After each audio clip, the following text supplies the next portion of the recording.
Hello everyone, this is Mansi representing in RK9। I hope आप लोग अच्छे होंगे और अपनी स्टडीज को एंजॉय कर रहे होंगे। So dear CSED students, now get ready to start the marathon of economics in the business environment. जी हाँ, हम स्टार्ट कर रहे हैं मैराथन सेशन। इस सेशन में हम मेजरली इंपॉर्टेंट चैप्टर्स को और इंपॉर्टेंट टॉपिक्स को कंसिडर करेंगे जो एग्जाम पॉइंट ऑफ व्यू से आप लोगों के लिए बहुत इंपॉर्टेंट है। बट इट डजंट मीन्स कि आप लोग सिर्फ मैराथन्स पे फोकस करेंगे। इसी चैनल पे आप लोगों के लिए इन चैप्टर्स की डिटेल वीडियो अवेलेबल है। अगर आपको किसी टॉपिक में या पर्टिकुलरली किसी पॉइंट में कोई डाउट नहीं है तो आप उन वीडियोस को असेस कर सकते हैं। So students, get ready, let's start the marathon session. हम स्टार्ट करें chapter number 3, Indian union budget से। Now pay attention. बजट क्या होता है? Budget means estimation of fund. Advance में किसी चीज के लिए फंड अप्रूव करना कि मीन्स लाइक एन एग्जांपल, हमारे घर में कोई फंक्शन ऑर्गेनाइज होने वाला है तो उस फंक्शन के लिए हमने ऑलरेडी एक अमाउंट फिक्स किया कि इस फंक्शन में या इस प्रोजेक्ट के लिए या इस एक्टिविटी के लिए हम इस अमाउंट को यूटिलाइज करेंगे। Got it? अब गवर्नमेंट क्या करती है? गवर्नमेंट क्या करती है? कंट्री की स्मूथ वर्किंग के लिए, इक्वली डेवलपमेंट हो, इक्वली डिस्ट्रीब्यूशन हो फंड का, एक यूनियन बजट अनाउंस करती है। यूनियन बजट अनाउंस करती है on the first working day of February. Important point है, first working day of February. Alright, तो यूनियन बजट क्या हुआ कि गवर्नमेंट ऑफ इंडिया अनाउंस करती है by the finance minister. Announce कौन करता है? फाइनेंस मिनिस्टर अनाउंस करते हैं यूनियन बजट को। उसका मीन क्या होता है कि पर्टिकुलरली इस अमाउंट को हम इस प्रोजेक्ट में या इस सेक्टर में यूटिलाइज करेंगे। ऑलराइट, अब चलते हैं मेजर इंपॉर्टेंट पॉइंट्स की तरफ।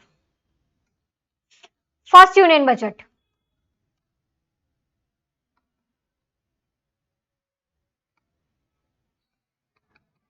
By British east India company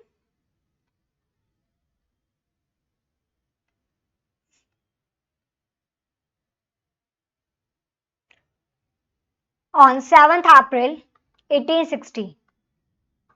First Union Budget was announced by the British East India Company on 7th April 1860. After that, by James Wilson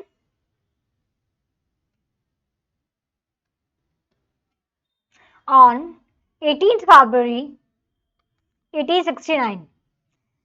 First Union Budget by British East India Company on 7th April 1860. After it by James Wilson 18th February 1869. After independence, we got independence in 1947. After independence,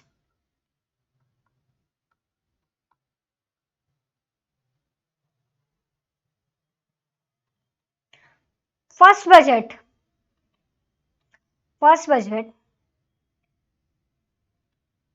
announced by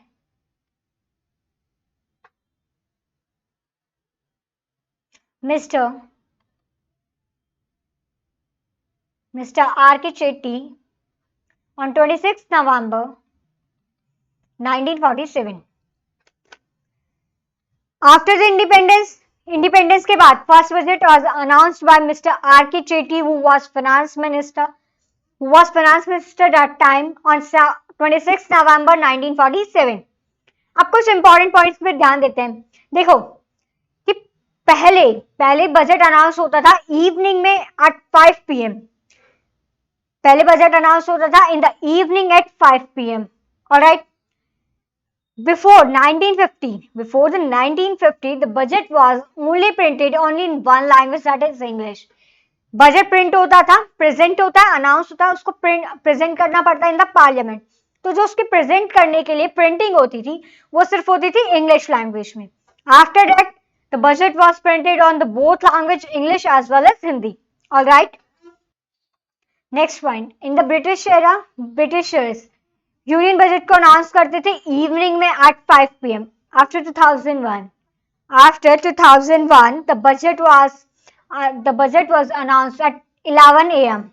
budget कब से announce, कितने बजे announce होने लगा? 11 बजे। Alright, 11 AM until 2017 तक the budget was announced on the last working day of February. 2017 तक budget announce होता था last working day of February after 2017. After 2017, the budget was announced on the first working day of February. ठीक है, first working day of February. Next important point, maximum budget was announced by Mr. Morarji Desai 10 times. Mr. Morarji Desai has a record to represent the maximum budget. Morarji Desai के पास maximum union budget announce करने का record है, date is 10 times. उन्होंने सबसे ज्यादा time budget announce किया है, कितनी बार? 10 टाइम्स, 10 बार. ओके, अब ओनली इंडियन हिस्ट्री में only there were two finance minister. There were only two finance minister who was never represent any union budget. Indian history में केवल ऐसे दो ही फाइनेंस मिनिस्टर है जिन्होंने एक भी यूनियन बजट को रिप्रेजेंट नहीं किया. First one Mr. K.C. Nigoe and second one Mr. Atchen. Alright, यहाँ तक समझ में आया कि first union budget James Wilson on 18 फरवरी 1869. उससे पहले ब्रिटिश ईस्ट इंडिया कंपनी 7 अप्रैल 1816. ठीक है. आफ्टर इंडिपेंडेंस मिस्टर आर के चेटी on 26 नवंबर 1947. 2001 तक बजट अनाउंस होता था इवनिंग में एट 5 PM. उसके बाद अनाउंस होने लगा एट 11 PM. ठीक है. ऑलराइट, तो 1955 तक budget was only printed on English language. After that the budget was printed on both languages. Alright, next maximum budget announce किया mister Morarji Desai. Indian history में केवल दो ही फाइनेंस मिनिस्टर है जिन्होंने एक भी बजट रिप्रेजेंट नहीं किया. First one mister K C Neogy and second one Mr. Atchen. Now, important point. There were drastic change in 2017. When the union budget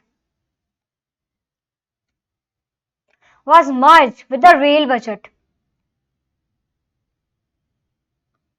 2017 में ड्रास्टिक चेंज आया और यूनियन बजट को और रेल बजट को मर्ज किया गया. उससे पहले रेल बजट अलग अनाउंस होता था और यूनियन बजट अलग अनाउंस होता था. 2017 में क्या चेंज आया कि रेल बजट और यूनियन बजट को एक साथ मर्ज किया गया. ऑलराइट, यहां तक समझ में आया. हमने क्या क्या देख लिया? बजट का मीन समझ लिया, इंपॉर्टेंट पॉइंट्स कंसीडर कर लिया. आप वीडियो को पॉज करके इन्हें राइट डाउन कर सकते हैं. ये एग्जाम्स में आपके लिए क्विक रिवीजन के लिए बहुत हेल्पफुल है. तो चलिए आगे चलते हैं. अब यूनियन बजट को हम डिफरेंट उसमें बाइफिकेट करते हैं. रेवेन्यू बजट,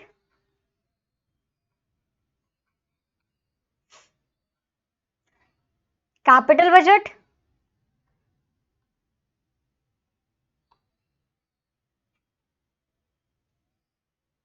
और expenditure budget.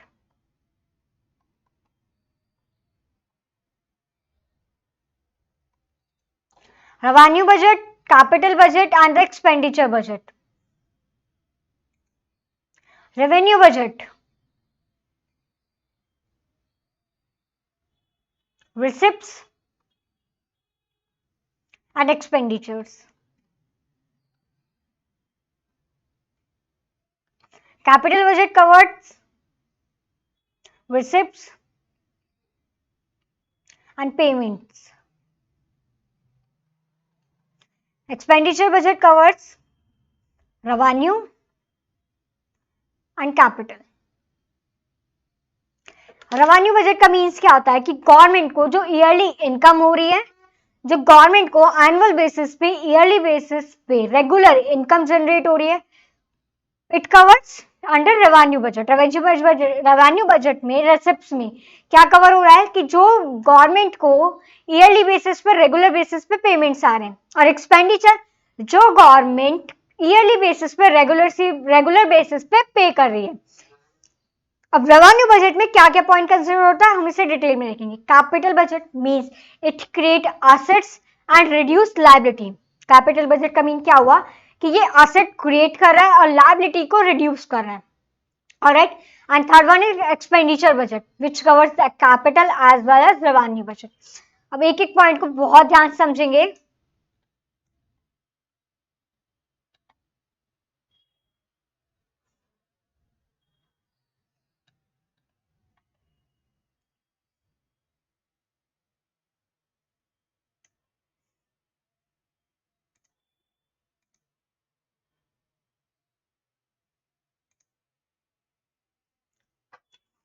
Receipts. Revenue budget में रिसिप्ट्स क्या क्या कवर करते हैं? रेवेन्यू बजट मीन्स कि ऐसे इनकम्स जो ईयरली बेसिस पे हो रही हैं और उसी से गवर्नमेंट जो ईयरली बेसिस पे पेमेंट्स कर रही है, it covers under the revenue budget. अब इंपॉर्टेंट पॉइंट से बहुत ध्यान से सुनते जाएंगे. Revenue budget. First, revenue budget records all receipts and payments.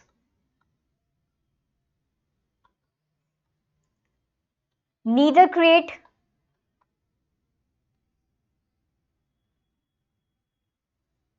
any liability nor any assets.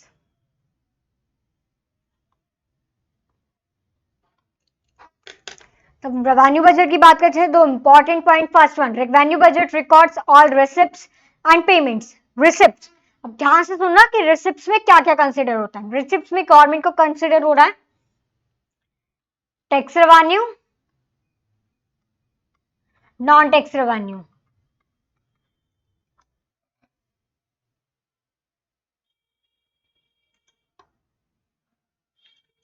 Tax revenue. Tax revenue means custom duty, exercise, corporate tax, income tax. देखो, receipts में government को जो रेगुलर बेसिस पे income आ रही है उसमें क्या क्या कंसीडर करते हैं? Tax revenue and non tax revenue. Tax revenue means जो गवर्नमेंट को हम इनकम टैक्स पे करते हैं या कॉर्पोरेट टैक्स पे करते हैं, एक्सरसाइज ड्यूटी, कस्टम ड्यूटी, हम कुछ एक्सपोर्ट कर रहे हैं या इंपोर्ट कर रहे हैं तो वहां पे एक ड्यूटी पे करनी पड़ती है. तो वो जो ईयरली बेसिस पे, रेगुलर बेसिस पे गवर्नमेंट को जो इनकम जनरेट हो रही है, that cover under the tax revenue, that covers under the tax revenue. ठीक है, ये टैक्स के टर्म्स है. ठीक है, नॉन टैक्स रेवेन्यू में क्या क्या कंसीडर होता है? देखो, नॉन टैक्स रेवेन्यू का मीन्स हुआ कि जो गवर्नमेंट को टैक्स से अवेलेबल नहीं हो रहा है. जो गवर्नमेंट को टैक्स से अवेलेबल नहीं हो रहा मीन्स गवर्नमेंट को टैक्स से अलग कोई इनकम जनरेट हो रही है. अब वो क्या हो सकते हैं? देखो, या तो गवर्नमेंट के पास कुछ इनकम है, उसको इन्वेस्टमेंट कर रखी है, इन्वेस्टमेंट कर रही है इन द किसी कंपनी में इन्वेस्टमेंट कर रखी है, कॉर्पोरेट बॉडीज में कर रखी है, सिक्योर्ड इंस्ट्रूमेंट्स में कर रखी है, तो उस पे बेसिस पे ईयरली डिविडेंड मिल रहा है, डिविडेंड की इनकम जनरेट हो रही है. ठीक है, जब गवर्नमेंट ने किसी स्टेट गवर्नमेंट को या यूनियन टेरिटरीज को फंड दे रखा है, फंड ग्रांट कर रखा है, तो उस पे उसके लिए इंटरेस्ट इनकम जनरेट हो रही है. ठीक है, receipts cover both tax revenue, non tax revenue. Tax revenue custom, exercise, corporate income tax. Non tax revenue dividend income, interest income. एक बहुत ध्यान समझना कि ये ईयरली बेसिस पे जनरेट होने वाली इनकम है, ईयरली बेसिस पे. ऑलराइट, डिविडेंड गवर्नमेंट या कोई कंपनी डिविडेंड डिक्लेयर करती है, ईयरली बेसिस पे करती है, इंटरेस्ट हम पे करते हैं, पर एनम के अकॉर्डिंग पे करते हैं. Alright, now focus on expenditure. Expenditure में गवर्नमेंट ये जो रिसिप्ट्स हो रहे हैं, tax revenue, non tax revenue, इनका यूज किस चीज के पेमेंट्स में या किस चीज के एक्सपेंस में कर रही है? देखो, एक्सपेंडिचर्स गवर्नमेंट डिपार्टमेंट को ऑर्गेनाइज करना है, या उनके एडमिनिस्ट्रेटिव एक्सपेंसेस. गवर्नमेंट डिपार्टमेंट को ऑर्गेनाइज करना है या उनके कुछ एडमिनिस्ट्रेटिव एक्सपेंसेस हैं.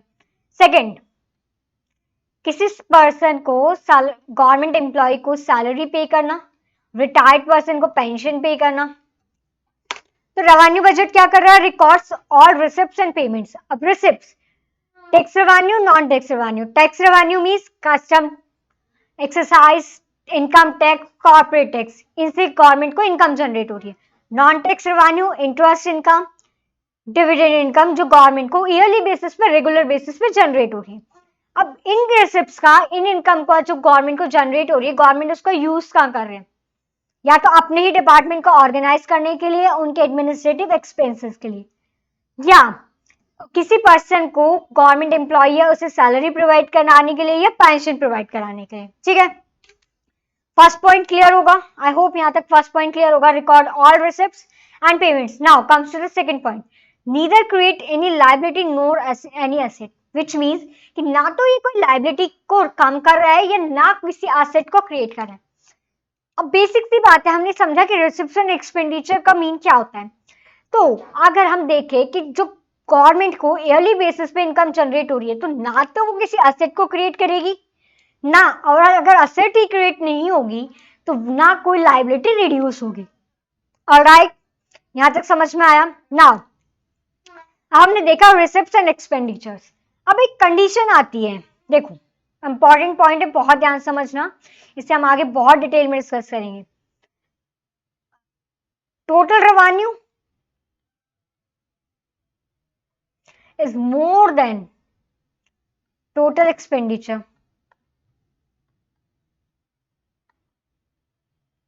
Total revenue is more than expenditure means हमारी इनकम ज्यादा है, हमारे एक्सपेंसेस कम है. हमारी इनकम तो ज्यादा है, इनकम सोर्स हमारे पास ज्यादा है और हमारे एक्सपेंसेस कम है. तो इस टर्म को हम क्या कहते हैं? सरप्लस. इस टर्म को क्या कहते हैं हम? सरप्लस. अब एक दूसरी कंडीशन अराइज होती है कि हमारे एक्सपेंसेस तो ज्यादा है, total expenditure is more then total revenue. हमारे एक्सपेंसेस ज्यादा हैं. जैसे हमने देखा था कि ड्यूरिंग द पैंडेमिक, कोरोना के टाइम पे बहुत अच्छा बिजनेस नहीं हुआ, तो कॉर्पोरेट टैक्स ने इतना गवर्नमेंट को जनरेट नहीं हुआ, तो गवर्नमेंट के इनकम कम हुए, लेकिन उनके एक्सपेंसेस उतने ही थे. या हमने अगर एक एग्जांपल से देखें कि कोरोना में कई लोगों की, कुछ लोगों की जॉब चली गई थी, तो लेकिन उनके एक्सपेंसेस तो उतने ही थे, लेकिन उनके पास इनकम सोर्स कम थी. तो इस टर्म में इस बैलेंस को, इस अमाउंट को हम क्या कहते हैं? Deficit. This is term as deficit. उससे कहते हैं हम सरप्लस. अगर हमारे रेवेन्यूज ज्यादा है, इनकम ज्यादा है और एक्सपेंसेस कम है, दिस इज सरप्लस. एंड अगर हमारे एक्सपेंसेस कम है, सॉरी एक्सपेंसेस ज्यादा है और हमारी रेवेन्यू कम है, हमारी रेवेन्यू इनकम कम है, तो this is term as deficit. Alright, यहां तक समझ में आया. रेवेन्यू बजट में हमने देखा receipts and payments. Receipts cover tax revenue, non tax revenue. Expenditure, administrative expenses to organize government department, salaried to pay salary and pensions. ठीक है, neither create any assets nor reduce any liability. Total revenue is more than total expenditure. This is term, the balance is term as surplus. If the expenditure is more than the revenue, so the balance is term as the deficit. All right, revenue budget clear हुआ. Now comes to the next one, capital budget.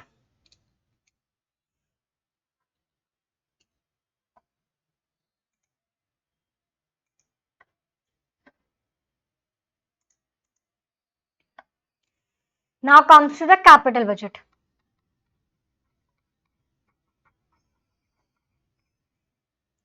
Capital budget, receipts,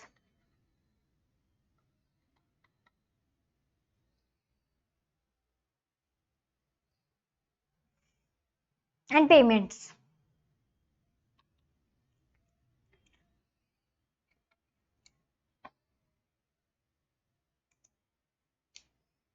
It creates assets or reduce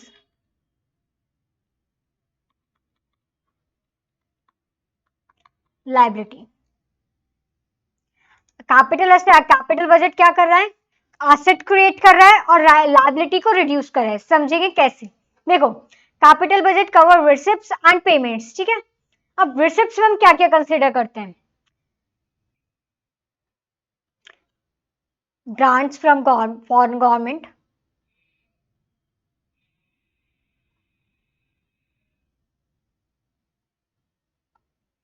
collect fund,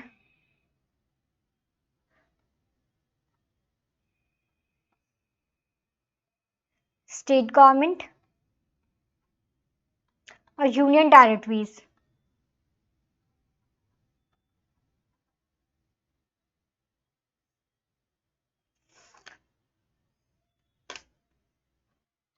Third one is loan from public.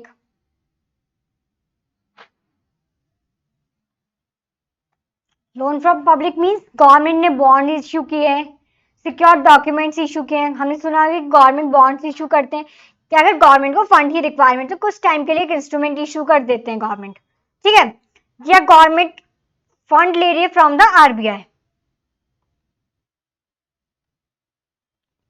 Receipts में हमने क्या क्या consider किया कि या तो foreign government से ग्रांट्स आ रहे हैं या वो फंड को कलेक्ट कर रहे हैं जो गवर्नमेंट ने स्टेट गवर्नमेंट या यूनियन टेरिटरीज को अवेलेबल कराया था, या लोन फ्रॉम पब्लिक से फंड रेज किया है, पब्लिक से बोरोइंग्स की है, या फिर गवर्नमेंट आरबीआई से रिजर्व बैंक ऑफ इंडिया से फंड ले रही है, लोन ले रही है. ऑलराइट, कैपिटल बजट में हमने रिसिप्ट्स में देखा.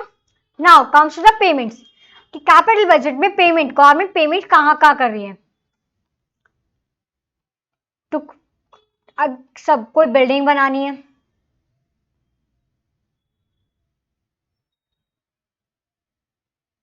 हॉस्पिटल्स बनाने, मीन्स ऐसी बिल्डिंग, या तो सपोज कोई बिल्डिंग क्रिएट करनी है या हॉस्पिटल्स बनाने, तो ये गवर्नमेंट के लिए क्या हुए, एक असेट्स हुए. जैसे फ्लाईओवर्स बन रहे हैं, ब्रिजेस हो रहे हैं, इसे यूज कौन करती है, पब्लिक. अवेलेबल किसके लिए होते हैं, पब्लिक के लिए, लाइक अम्यूजमेंट पार्क्स बनाने, पब्लिक पार्क्स बनाने. तो गवर्नमेंट को जो ये रिसिप्ट्स हो रहे हैं, उनका यूज, उन रिसिप्ट्स को यूज करके गवर्नमेंट किसकी लायबिलिटी को कम कर रहा है, इन लायबिलिटीज को कम कर रहे हैं. बिल्डिंग बना रहे हैं, हॉस्पिटल्स बना रहे हैं, पार्क्स हो गए, फ्लाईओवर्स हो गए, ब्रिजेस. ऑलराइट, तो capital budget it creates assets और लायबिलिटीज और रिड्यूस लायबिलिटीज. मींस एसेट्स कैसे क्रिएट हो रहे हैं, देखो बिल्डिंग बनाई, ये गवर्नमेंट एसेट्स हुआ. गवर्नमेंट हॉस्पिटल्स होते हैं, पार्क्स होते हैं, फ्लाईओवर्स होते हैं, ये गवर्नमेंट की एसेट्स होती हैं, गवर्नमेंट की एसेट होती है. अवेलेबल किसके लिए होती है, पब्लिक के लिए, लेकिन this is the government assets. Receipts कहाँ कहाँ से हो रहे हैं, या तो आरबीआई से लोन लिया, या पब्लिक से बोरोइंग्स की है, या फॉरेन गवर्नमेंट से ग्रांट आ रहा है, या फंड कलेक्ट करिए जो ऑलरेडी इन्होंने अवेलेबल कराया था to the state government and the union territories. अब जो ये रिसिप्ट्स हो रहे हैं, उनका यूज कहाँ कहाँ हो रहा है, बिल्डिंग्स बन रहे हैं या पार्क्स बन रहे हैं या अपने एसेट्स क्रिएट करने के लिए. ऑलराइट, यहां तक समझ में आया. Capital budget clear, revenue budget समझा, कैपिटल बजट समझा. Now comes to one of the most important topic of this chapter, fiscal deficit. हमने एक टर्म डिस्कस की कि revenue expenditure is more than revenue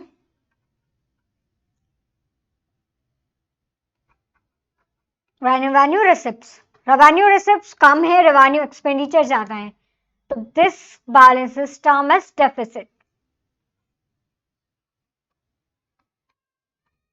this is term as deficit means हमारे income source तो कम है लेकिन हमारे एक्सपेंसेस ज्यादा है.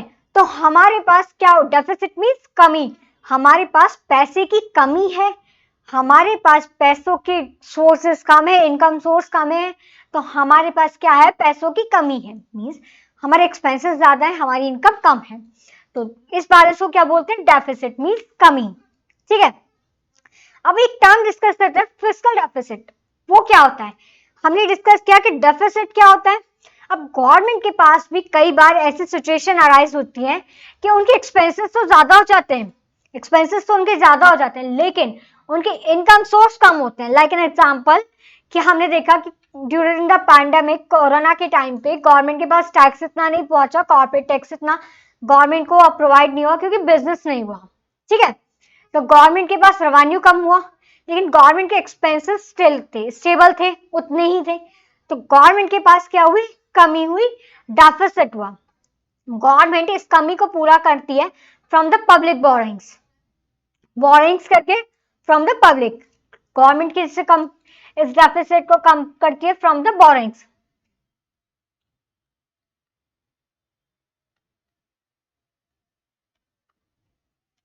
एक एक पॉइंट को बहुत ध्यान से समझना, डेफिनेटली इस एरियाज में से क्वेश्चन एग्जाम में आएगा ही आएगा। सो रेवेन्यू एक्सपेंडिचर ज्यादा है, हमारे कम इनकम सोर्स कम है, तो उस एक टर्म को क्या हुआ, डेफिसिट।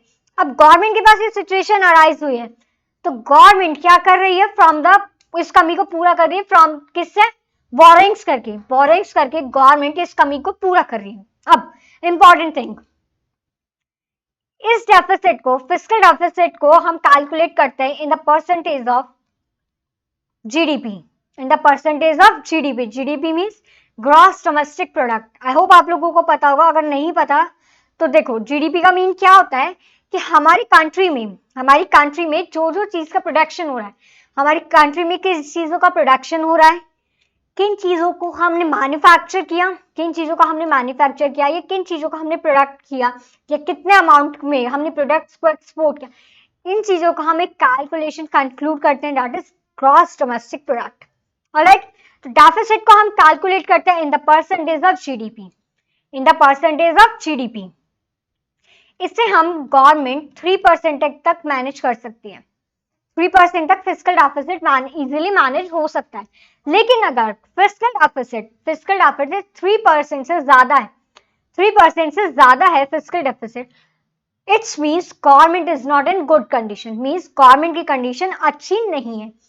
अब इसके साइड इफेक्ट्स क्या क्या होंगे, अगर फिस्कल डेफिसिट 3% से ज्यादा है, गवर्नमेंट की कंडीशन अच्छी नहीं है, तो इसके साइड इफेक्ट्स पब्लिक पे, जनरल पब्लिक पे क्या क्या होंगे, बहुत ध्यान सुनना। देखो, अगर हमारे पास पैसा नहीं है, सॉरी गवर्नमेंट के पास पैसा नहीं है, तो ऑब्वियस बात है इन्फ्लेशन बढ़ेगा। ठीक है, क्या होगा, इन्फ्लेशन बढ़ेगा। अब उसे गवर्नमेंट इसे रिकवर करने के लिए, जैसे हम नॉर्मली देखते हैं पेट्रोल के प्राइसेस हाई हो जाते हैं, या टैक्सेस बढ़ जाता है, ट्रांसपोर्टेशन कॉस्ट बढ़ जाती है, इलेक्ट्रिसिटी बढ़ जाती है। ऑलराइट, नेक्स्ट पॉइंट, हमने पहले क्या देखा कि इन्फ्लेशन इंक्रीज हो जाएगा। सेकंड, अब ये जो डेफिसिट हुआ है, ये जो कमी हुई है, इसको पूरा तो करना है, तो गवर्नमेंट इसके लिए क्या कर रहा है, बोरिंग्स कर रहा है। हमने देखा कि इस कमी को पूरा करने के लिए गवर्नमेंट क्या कर रहा है, बोरिंग कर रहा है। अब किसी बैंक को पता है कि इस पर्सन की कंडीशन अच्छी नहीं है, तो उसे अगर लोन मिल रहा है तो वो ज्यादा इंटरेस्ट रेट पे मिलेगा, तो गवर्नमेंट जो बोरिंग कर रही है वो ज्यादा इंटरेस्ट रेट पे हो रही है। ठीक है, अब वो ज्यादा इंटरेस्ट रेट पे हो रही है, तो इसका मतलब नेक्स्ट ईयर का जो बजट प्रिपेयर होगा उस पे भी उसका इफेक्ट पड़ेगा। ऑलराइट, तो हमने क्या देखा फिस्कल डेफिसिट में कि revenue expenditure is more than revenue receipts. ठीक है, अभी जो कमी हो रही है सिर्फ गवर्नमेंट पूरा कैसे कर रही है, from the borings.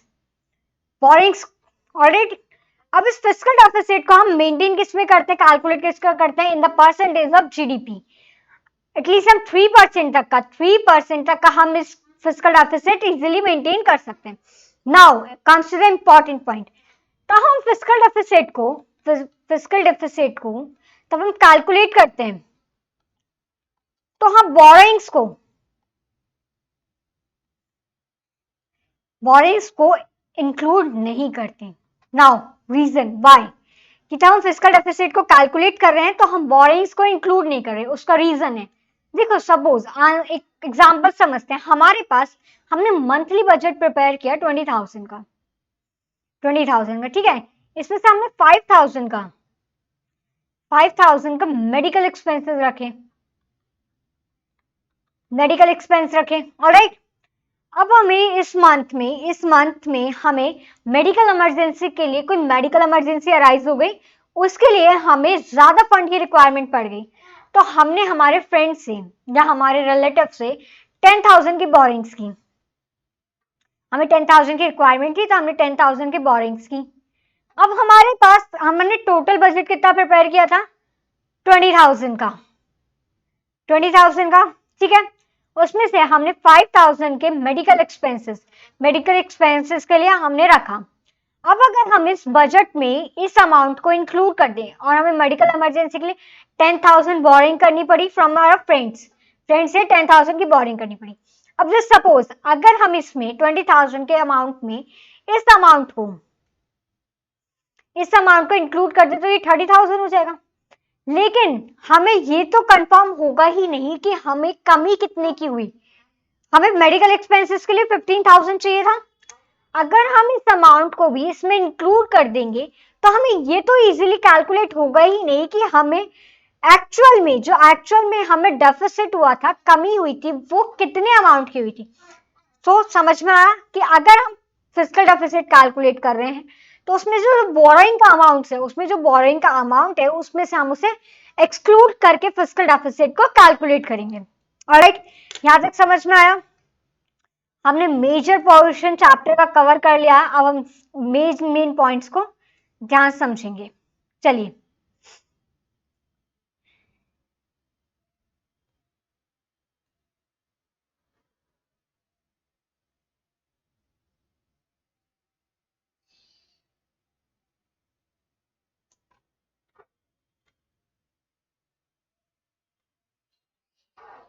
now comes to the fiscal deficit.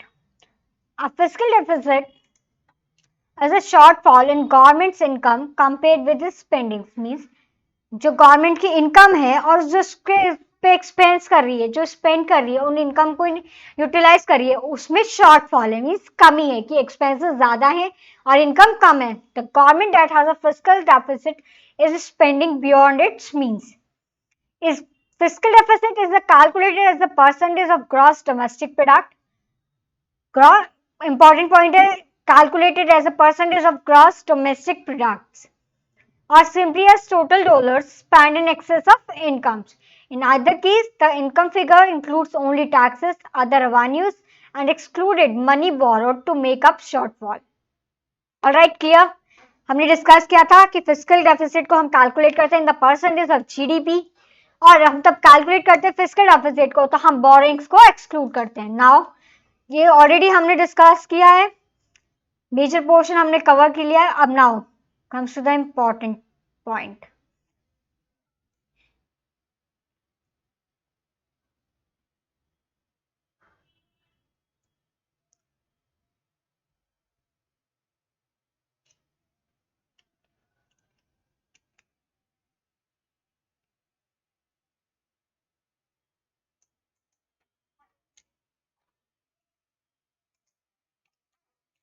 It is to be noted that fiscal deficit could be financed. Means fiscal deficit जो हो रहा है deficit उसको कैसे पूरा करते हैं? From the borrowing from the Reserve Bank of India. Government कैसे कर रही है? Borrowings करके. Alright, which also known as deficit financing, money creation, market borrowing. ये पॉइंट इंपॉर्टेंट है, एग्जाम में डेफिनेटली पूछा जा सकता है। Fiscal deficit also known as deficit financing, money creation, market borrowing. जो फिस्कल डेफिसिट हो रहा है उसको गवर्नमेंट कवर कैसे करती है? From the borrowings from the RBI से बोरिंग्स करके, उससे क्या बोलते हैं? डेफिसिट फाइनेंसिंग, मनी क्रिएशन और मार्केट बोरिंग। ऑलराइट, यहां तक क्लियर हुआ? हमने एक चैप्टर कवर कर लिया, Indian union budget. I hope आप लोगों को समझ में आएगा। Now comes to the second chapter.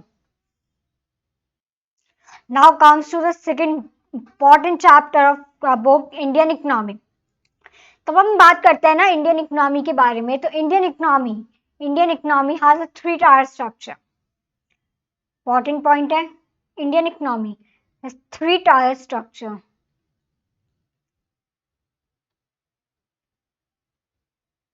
Means Indian economy की जब हम बात करते हैं तो Indian economy has a 3 main pillars, 3 tier structure. Indian economy के पॉइंट ऑफ व्यू से 3 main pillars कौन कौन से हैं?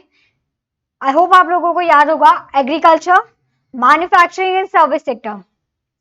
First one agriculture, manufacturing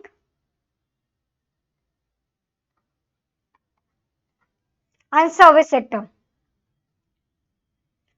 agriculture primary services,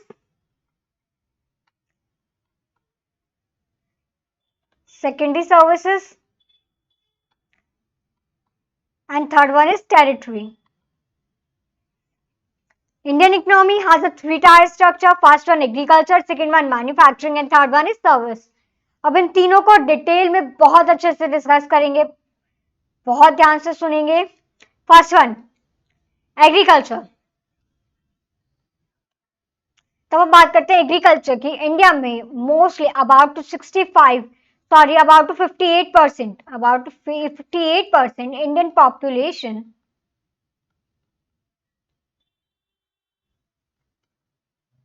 engaged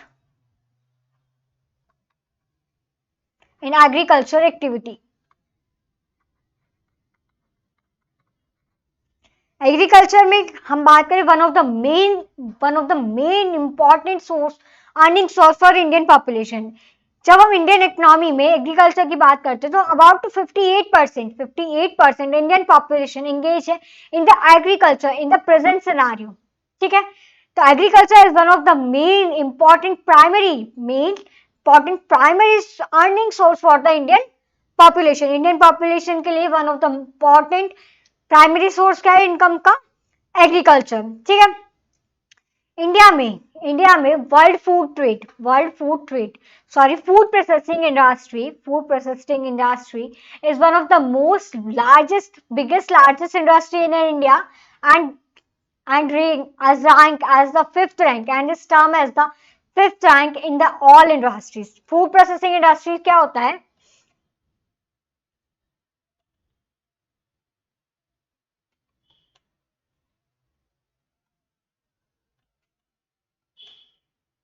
food processing industry means कोई फार्मर ने कुछ प्रोडक्ट्स प्रोड्यूस किए, कुछ लाइक मस्टर्ड सीड प्रोड्यूस किए और वो मार्केट में इंडस्ट्री में अवेलेबल हुआ, उस पर वर्किंग हुई, उस पर प्रोसेस हुआ, उस पर वैल्यू में एडिशन हुआ। इंपॉर्टेंट पॉइंट है वैल्यू एडिशन, मीन्स उसके वैल्यू में एडिशन हुआ, उसके बाद उसका मस्टर्ड ऑयल प्रोड्यूस हुआ, देन वो मार्केट में अवेलेबल हुआ। तो फूड प्रोसेसिंग इंडस्ट्री का काम क्या हुआ कि जो फार्मर प्रोड्यूस कर रहे हैं उस पर प्रोसेस करके मार्केट में कंज्यूमर्स के लिए कंज्यूमेबल प्रोडक्ट्स अवेलेबल कराना। लाइक मस्टर्ड सीड्स का हमने एग्जांपल देखा, sugar cane government farmers produce कर रहे हैं, वो इंडस्ट्री में अवेलेबल हो रहा है, उस पर प्रोसेस हो रहा है, उस पर वैल्यू में एडिशन हो रहा है, तो उसके बाद उससे शुगर अवेलेबल हो रही है इन द मार्केट। तो food processing industry is in India is rank with the fifth rank. India में फिफ्थ रैंक पर Indian food processing industry, one of the most largest important industry in India. Food processing industry या food market, Indian food market attracts a lot of FDI. Food market attracts FDI. FDI means foreign direct investments, कि बाहर की विदेशी company या कोई foreigner या कोई बाहर का आदमी इंडियन मार्केट में इन्वेस्टमेंट कर रहा है, फॉरेन डायरेक्ट इन्वेस्टमेंट। दो तरीके से होती है, ऑटोमेटिक एंड अप्रूवल रूट। ठीक है, तो इंडियन फूड मार्केट है वो अट्रैक्ट कर रहा है lot of FDI. It's about to 9.08 billion US dollar, 9.8 billion US dollar. ठीक है, इतना एफडीआई इंडियन फूड मार्केट ने अवेलेबल किया। अब बाहर की जो कंपनी है, विदेशी कंपनी है, वो इंडियन फूड मार्केट में इन्वेस्टमेंट करने में इंटरेस्ट शो करती है। उसका रीजन क्या है? देखो, अगर कोई कंपनी में इन्वेस्टमेंट कर रहा है तो उनको ये पता होता है कि इस कंट्री के पास या इस कंपनी के पास ऐसे रिसोर्सेज अवेलेबल है जो इस मार्केट को या इस कंपनी को फर्दर ग्रोथ पे लेके जाएंगे। जो फॉरेनर्स है या फॉरेन बिजनेस इंस्टीट्यूशंस हैं, उन्हें पता है इंडिया की सॉइल या इंडिया में कुछ नेचुरल रिसोर्सेज ऐसे अवेलेबल है जो उसके फूड मार्केट को फर्दर ग्रोथ में लेके जाएंगे। तो वो Indian food market attracts a lot of FDI. World में बात करें, इन the world Indian food market is on the 6th rank out of the world. Indian food market is on the 6th rank out of the world. Agriculture basis पे India की rank कौन सी है? 6th rank. Food processing industry India में कौन से rank पे है? 5th rank पे। ठीक है, now comes to the important points. Now comes to the major investment. अब तक हमने देखा कि agriculture is the primary source of Indian economy and one of the most important earning source for Indian population. ठीक है, India के world market में कौन सी रैंक है? 5th 6th rank. Food processing industry की 5th rank in the India. In India, important point है, food processing industry in India. India में जो भी इंडस्ट्रीज हैं और इंडस्ट्रीज अवेलेबल है उसमें से इंडिया में फूड प्रोसेसिंग इंडस्ट्री की कौन सी रैंक है? 5th rank. एफडीआई, एफडीआई कितना, इंडियन फूड मार्केट ने कितना एफडीआई अट्रैक्ट किया? 9.8 बिलियन यूएस डॉलर। ऑलराइट, यहां तक क्लियर है? Now comes to the major investments. Government ने the department for promotion of industries and internal trade, department का नाम डेफिनेटली पूछा जा सकता है एग्जाम में, से याद रखेंगे। Department for promotion of industries and internal trade, department of promotion for promotion of industries and internal trade. अब मेजर इन्वेस्टमेंट्स पे आते हैं। 8500 करोड़ का investment for the ethanol production. की हाइलाइट्स को देखेंगे, इन्वेस्टमेंट कितने हुआ है? 8500 करोड़ का एथेनॉल प्रोडक्शन। एथेनॉल क्या होता है? Is a biofuel provided as a alternate for the petrol. हमने देखा कि पेट्रोल के प्राइसेस कितने हाई हो रहे हैं इस टाइम पे, ठीक है। तो गवर्नमेंट ने एक फंड अप्रूव किया है 8500 करोड़ का फॉर द एथेनॉल प्रोडक्शन। अभी मिलता किससे? मीन्स इसका प्रोडक्शन किससे होता है? Hydrogen, carbon, waste of raw material and the oxygen. Alright, second, mega food parks. First mega food parks in Rajasthan in March 2018. First mega food park in Rajasthan. Mega food parks क्या होते हैं? ये ऐसे parks होते हैं या ये ऐसी पार्क्स कंपनीज होती हैं जो एक प्लेटफॉर्म प्रोवाइड कराती हैं, एक प्लेटफॉर्म प्रोवाइड कराती हैं जो फार्मर्स को डायरेक्टली लिंक करता है इंडस्ट्रीज से, जिससे फार्मर्स के पास जो उनका प्रोडक्ट्स है, जो उन्होंने मैन्युफैक्चर किया, जो उन्होंने मैन्युफैक्चर या प्रोड्यूस किया है, उसके लिए उन्हें अच्छे प्राइसेस अवेलेबल हो सके, ठीक है। तो first mega food park Rajasthan in March 2018। Agri food startups, funding 1.66 billion US dollar in between 2013 to 17 in 558 deals. Agri food startups ऐसे स्टार्टअप्स जो एग्रीकल्चर के लिए न्यू टेक्नोलॉजी प्रोवाइड कर सके, फार्मर्स के हेल्प के लिए न्यू पॉलिसी प्रोवाइड करा सके। तो agri food startups receive funding of 1.66 billion US dollar in 2013 to 2017 558 deals. In 2017, agriculture sector witnessed 18 mergers and amalgamation, 251 million US dollar. Major investment में हमने फर्स्ट क्या देखा? 8500 करोड़ का इन्वेस्टमेंट किया गवर्नमेंट ने इन एथेनॉल प्रोडक्शन, ठीक है। Second, first mega food parks in Rajasthan in March 2018। Alright, third one, agri food startups funding, कितने की फंडिंग रिसीव की? 1.66 billion US dollar in 2013-17 in 558 deals. Okay, all right.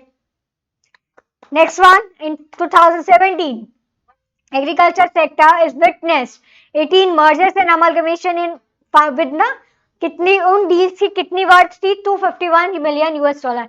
यही याद करेंगे जिससे हमें आगे जाके दिक्कत नहीं आए, एग्जाम में एकदम से अच्छे से हो। तो वापस से रिवाइज करेंगे। Major investment 8500 crore for ethanol production, first mega food park in Rajasthan March 2018, ठीक है। Agri food startup receive funding 1.66 billion US dollar in 2013-17 558। In March 2017 18 mergers and amalgamation, India में 18 मर्जर्स एंड अमलगमेशन हुए। उनकी डील्स की worth क्या थी? 251 billion US dollar. Now government initiatives. Prime minister of India, prime minister of India launch प्रधानमंत्री किसान सम्मान निधि योजना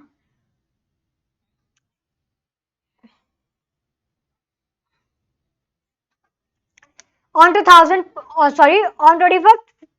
February 2019. प्रधानमंत्री mister Narendra Modi launch scheme प्रधानमंत्री निधि किसान सम्मान निधि योजना। कितना फंड ट्रांसफर किया? 2021 करोड़ का। टारगेट किया था 10 million beneficiaries. Alright, second word, government ने क्या प्रोवाइड किया? Transport and marketing assistance. Transport और मार्केटिंग असिस्टेंस से क्या हुआ? ट्रांसपोर्टेशन कॉस्ट कम हुई, कंज्यूमर्स को कम कॉस्ट पे प्रोडक्ट्स अवेलेबल हुए। मार्केटिंग असिस्टेंस से क्या हुआ, जो फार्मर्स थे, जैसे राजस्थान का फार्मर्स है, वो आउट ऑफ द स्टेट अपने प्रोडक्ट्स को सेल कर पाया। ठीक है। Agriculture export policy in December 2018, Indian agriculture export को इंक्रीज करना 60 बिलियन तक by the 2022 and 100 million in US in new few years, next few years. ठीक है। Agriculture export policy 2018 sorry, in December 2018 government of India launched a policy, agriculture export policy 2018।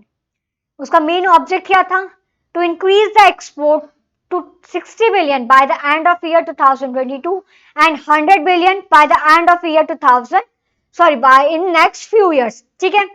Government initiatives में हमने क्या क्या देखा, प्रधानमंत्री ने एक स्कीम लॉन्च की, प्रधानमंत्री किसान सम्मान निधि योजना, ट्रांसफर किया फंड 2021 करोड़ का 10 मिलियन बेनिफिशियरीज। ठीक है।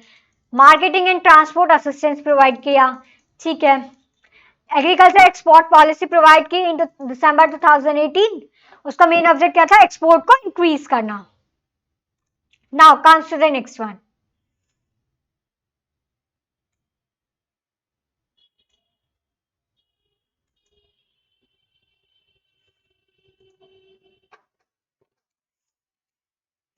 with an aim to boost innovation and entrepreneurship in agriculture, introducing a new Agri-Udan program।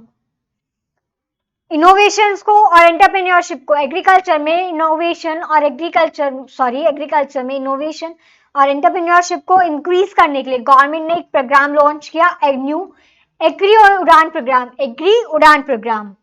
The government of India has launch Pradhan Mantri Krishi Sinchai योजना।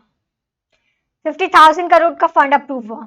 गवर्नमेंट ऑफ इंडिया ने 50,000 करोड़ का फंड अप्रूव किया फॉर प्रधानमंत्री कृषि सिंचाई योजना। हमें पता है कि हमें पता है जो फार्मर्स हैं उनके लिए एक वाटर की बहुत नीड होती है। लाइक कुछ ऐसे प्रोडक्ट्स होते हैं, agriculture products like rice, sugar cane, इनके लिए, इनकी खेती के लिए हमें बहुत ज्यादा पानी की जरूरत होती है। और हमने देखा कि कुछ एरियाज में पानी की बहुत प्रॉब्लम है, वाटर अवेलेबल नहीं है। तो गवर्नमेंट ने इस कंडीशन के लिए, इस चीज को दूर करने के लिए एक इन्वेस्टमेंट फंड अप्रूव किया 50,000 करोड़ का फॉर द सिंचाई योजना, सिंचाई करने के लिए। The government of India plans to triple the capacity of food processing sector in India from 10% and has also committed 6,000 crores for mega food parks in the country। देखो, Indian government क्या plan कर रही है, to triple the capacity of food processing startups. Alright. और 6,000 करोड़ का fund approve किया for the mega food parks.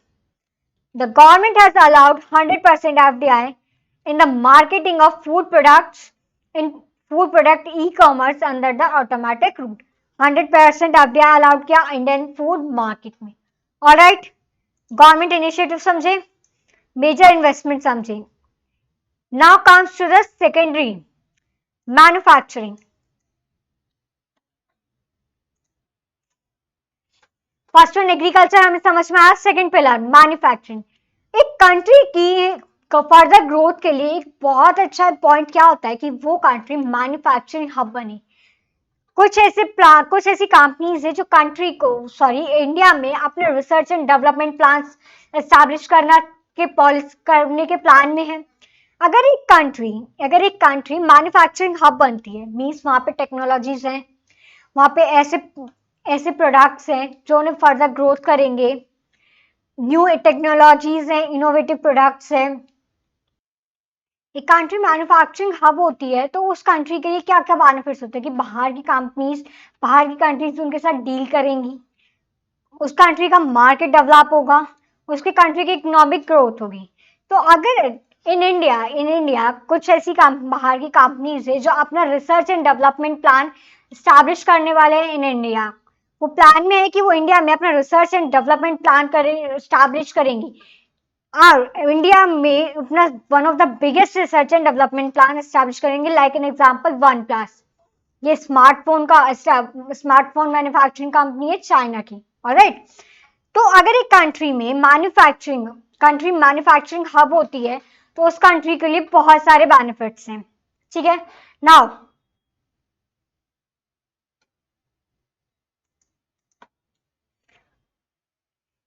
manufacturing has emerged as one of the highest growth sector in India. Prime Minister of India, Mr. Narendra Modi, has launched a plan, Make in India program, to place India on the world map as a manufacturing hub and give global recognition to the Indian economy. India is expected to become the fifth largest manufacturing country in the world by the end of year 2020. Mr. Narendra Modi, the Pradhan Mantri, Mr. Narendra Modi has launched a program make in India. Make in India program launch किया, उसका object क्या था? To make in India as a manufacturing hub and give global recognization in the world map, ठीक है। Expect किया जा रहा था कि 2020 तक India become the fifth largest manufacturing, लेकिन अगर प्रेजेंट डाटा की बात करें, India is on the third rank. By the end of year 2020, the India is the third largest manufacturing country out of the 48 nations. ठीक है? Now comes to the major investments.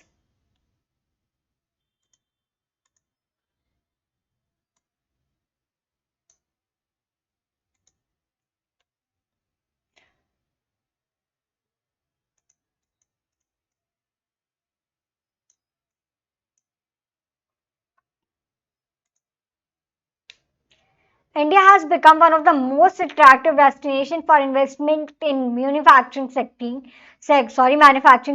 Some of the major investments in development in this sector in the recent past are: as of December 2018, premium smartphone maker OnePlus is anticipating that India will become its largest research and development base within the next 3 years. दिसंबर 2018 में one plus, China की company है, smartphone maker company one plus ने क्या plan किया कि India one of the biggest largest research and development plan establish होगा इन India in the next 3 years. India's manufacturing PMI, Purchasing Manager Index. Purchasing Manager Index stood at 51.7 in May 2019. India's manufacturing Purchasing Manager Index stood at 51. Purchasing Manager Index क्या होता है कि एक index है जो sector की growth को, sector की हेल्थ को रिप्रेजेंट करता है कि कंट्री ने इतना प्रोडक्ट मैन्युफैक्चर किया, इतना एक्सपोर्ट किया, उस कंट्री से हमें इतने प्रोडक्ट की रिक्वायरमेंट थी, इतना वहां से हमें इस चीज के लिए सप्लाई किया हम लोगों ने। तो ये एक प्रोडक्ट की एक सेक्टर की हेल्थ को रिप्रेजेंट करता है। तो परचेज मैनेजर इंडेक्स क्या हुआ? It represent the health of the manufacturing sector. अब ये जैसे जैसे बढ़ेगा, जैसे जैसे पीएमआई इंक्रीज होगा, इसका मतलब क्या होगा कि इंडिया में मैन्युफैक्चरिंग सेक्टर फर्दर ग्रोथ कर रहा है। Alright, October 2018, Filtex India Polymer Manufacturing is planning to undertake forward integration by setting up fabric manufacturing and processing unit. August 2018, Indian Institute of Science, Society of Innovation and Development, and Wipro 3D are collaborating to produce India's first industrial scale 3D printing machine. IISCs and Wipro are planning to introduce India's first 3D scale printing machine. For its commercial vehicles, Ashok Leyland is utilized machine learning algorithms and its newly created telematics unit to improve the performance of the vehicle, driver and so on. Automobile sector में different new technologies का innovation करना, new technology provide कराना, consumer को easily product available कराना। Alright, government initiative, वो major investment समझ में आया। Now comes to the government initiatives.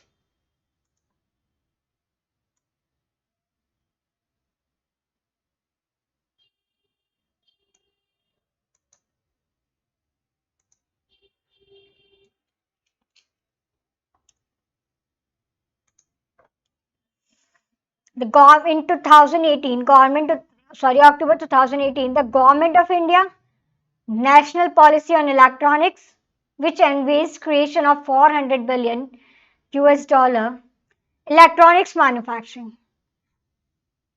अक्टूबर 2018 में गवर्नमेंट ने एक पॉलिसी फ्रेम की, नेशनल पॉलिसी ऑन इलेक्ट्रॉनिक्स. उसका मेन ऑब्जेक्ट क्या था?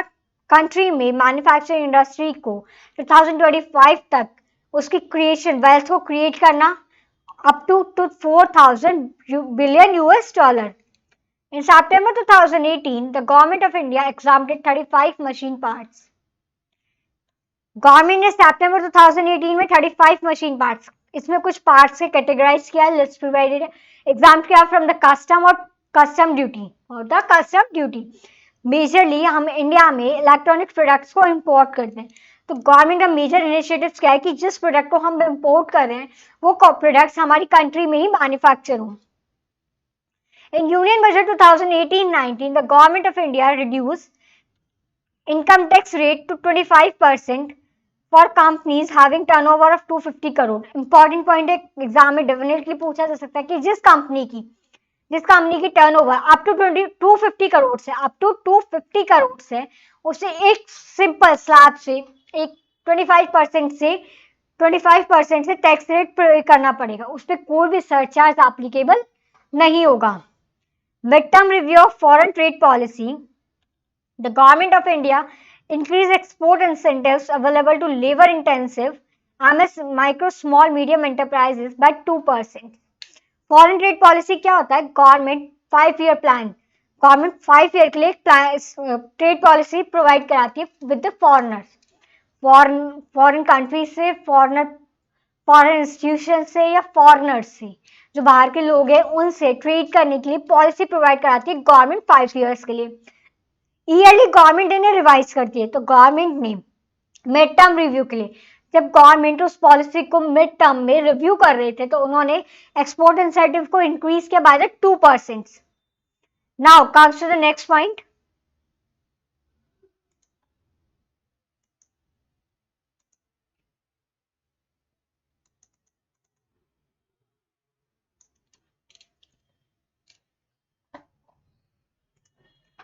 The Ministry of Defense approved the strategic partnership model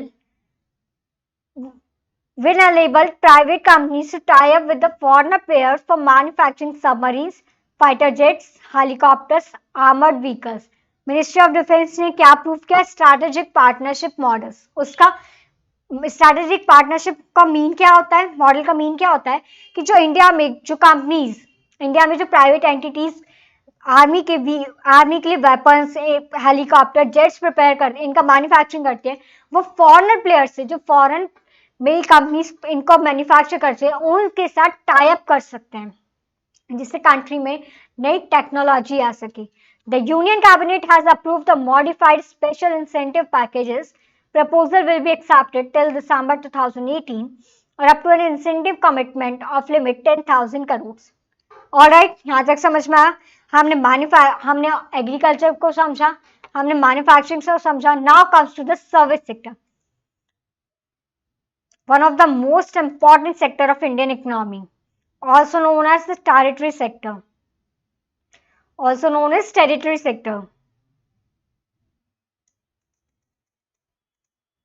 territory sector, service sector में क्या क्या इंक्लूड होता है?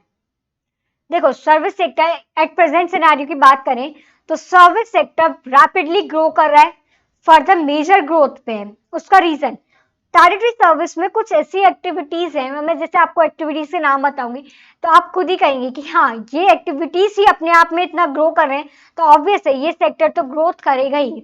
लाइक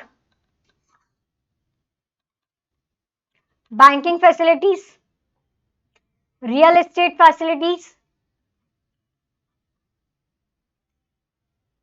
इंश्योरेंस फैसिलिटी, हॉस्पिटैलिटी,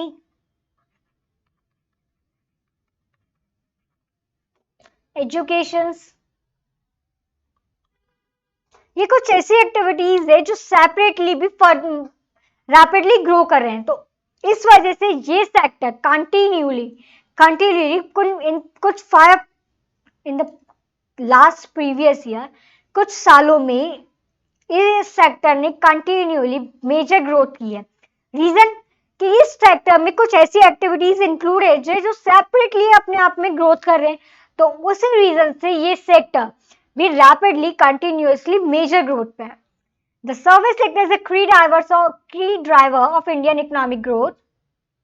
निकी India service purchasing manager index, हमने PMI समझा, purchasing manager index stood at 53.8% in May 2019, indicating expansion but fall in June 2019 to 49.6%. Alright, service exports are key drivers of India's growth, and India is ranked as the eighth largest exporter of commercial services in world 2017. ये important point exam में पूछा जा सकता है कि India की कौन सी rank है। That is answer is 8th rank. India is currently the second largest telecommunication market and the second highest number of internet user in the world. Second largest number है इंटरनेट यूजर्स में and telecommunication market में। Alright, यहां से समझ में आया। Now comes to the major government initiatives. इन schemes के हम नाम कंसीडर करेंगे। सबसे पहले service export from India schemes, ये एक्सपोर्ट स्कीम है, ये एक्सपोर्टर्स को इंसेंटिव प्रोवाइड कर। अब इस स्कीम की बात करें, service export from India scheme, इसमें एक्सपोर्टर्स को इंसेंटिव प्रोवाइड कराया जाता है up to 3 to 5%, 3 to 5% under mode 1 और मोड 2 सर्विसेज। ठीक है, duty scrap credit means incentives. इसका स्कीम में कुछ एक्सपोर्टर्स को इंसेंटिव्स प्रोवाइड करा जाता है up to 3 to 5% under mode 1 and mode 2 services. इसमें कुछ सर्विसेज की एक्टिविटीज स्पेसिफाई की गई है, उन एक्सपोर्टर्स को 3 to 5% का इंसेंटिव प्रोवाइड किया जाता है। ठीक है, हमने अभी ऊपर डिस्कस किया था कि एफटीपी पॉलिसी में मिड टर्म रिव्यू में इंसेंटिव्स को इंक्रीज किया गया bye the 2%।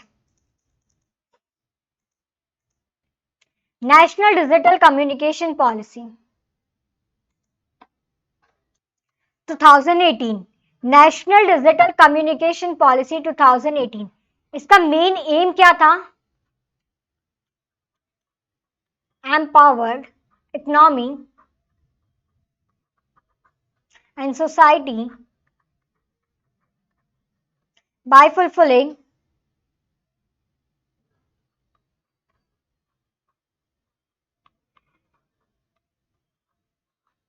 information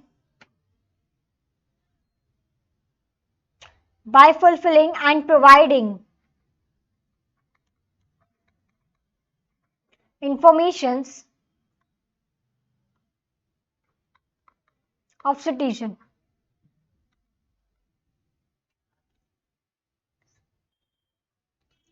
national digital communication policy 2018 का मेन एम क्या था? इकोनॉमी को इंक्रीज करना और सोसाइटी को इकोनॉमी और सोसाइटी को इंक्रीज करना by providing, by fulfilling their needs, by fulfilling their needs and providing a quality information, a reliable information to the citizens of India.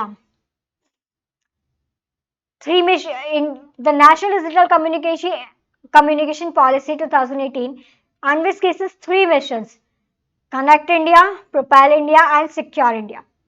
Now, National Tourism Policy 2018, इसका main aim क्या था? To increase the tourism in India. Increase को India में tourism को increase करना, India को one of the most must see destination बनाना। Must see definition means हमें देखना ही है, कंट्री को ऐसे डेवलप करना कि बाहर के लोग उसको देखने के लिए अट्रैक्ट हो। Now comes to the next one.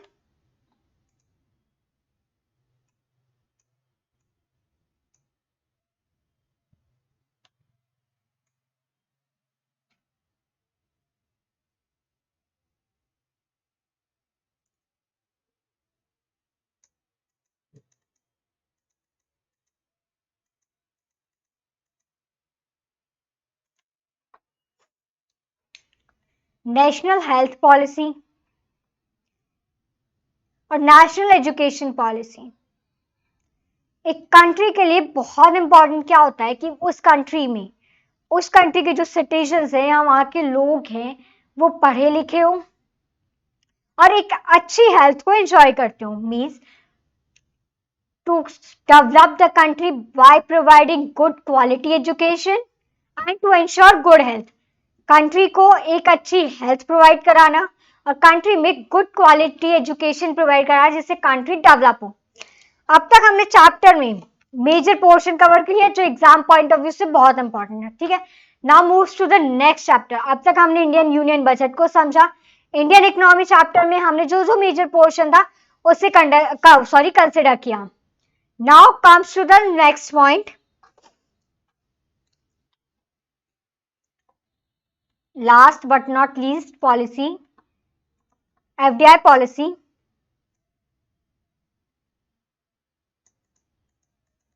FDI का मीन हमने समझा कि गवर्नमेंट बाहर की जो विदेशी कंपनी है वो इंडिया में इन्वेस्टमेंट कर रखी है। दो रूट होता है, ऑटोमेटिक रूट जिसमें हमें किसी अप्रूवल की रिक्वायरमेंट नहीं होती, हमें सिर्फ नोटिफाई करना होता है रिजर्व बैंक ऑफ इंडिया। एक होता है अप्रूवल रूट, कुछ सेक्टर ऐसे जैसे डिफेंस सेक्टर या एग्रीकल्चर सेक्टर में भी कुछ पॉइंट्स, ठीक है, तो उसमें हमें अप्रूवल की रिक्वायरमेंट होती है, चाहे वो सेंट्रल गवर्नमेंट की अप्रूवल की रिक्वायरमेंट हो या Reserve Bank of India. Alright, अब FDI policy 100% FDI under automatic route. Air transport services, air transport services के लिए 100% एफडीआई अलाउड है under the automatic route. Approval of 100% FDI in aviation for foreigner carriers. Third one, 100% FDI under the automatic route in tourism and hospitality, subject to applicable regulation and laws। Important point है, इसको ध्यान से समझना। ऐसा नहीं होता है कि जो बाहर के लोग हैं वो आके इंडिया में कैसे भी अपनी मर्जी से इन्वेस्टमेंट करें, उसके लिए कुछ रूल्स एंड रेगुलेशन प्रोवाइडेड है, उन्हें कंपाइल करने के बाद ही वो अपने मार्केट, इंडियन मार्केट में इन्वेस्टमेंट कर सकते हैं, ठीक है। तो 100% एफडीआई अलाउ किया in the tourism and hospitality. Alright, the government of India allowed 100% FDI in the education sector, healthcare sector 100% FDI under the automatic route। अब तक हमने देखा 100% है, ये एग्जाम में कंसिडर किया जा सकता है, मे भी पूछ ले कि इस सेक्टर में कितने परसेंट एफडीआई अलाउड है और अंडर विच रूट। ऑलराइट,